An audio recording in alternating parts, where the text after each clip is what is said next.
godīgi pateikšu uzreiz tā, ka var sākt bez naudas. Bez naudas tas nozīmē tādu papīra tirdzniecību, paper trading vai demo trading, ja.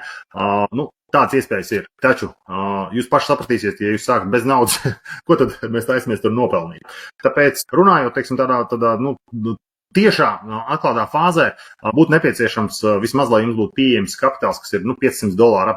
Tradingā tā kā visu rēķināt dolāros, apmēram, nezinu, dotajā brīdī atkarībā, kāds ir kurs, 460, 470 eiro. Ja tas būtu tāds tā kā labs starts, tas nenozīmē, ka tev ir jātreido šiem $500 vai $1000 vai $5000. Tu vari sākt treidot kaut vai ar dolāru. Ja? Bet pats svarīgākais, lai tev tavā, kā saka, šajā te biržas kontā, brokera kontā būtu, teiksim, šis kapitāls.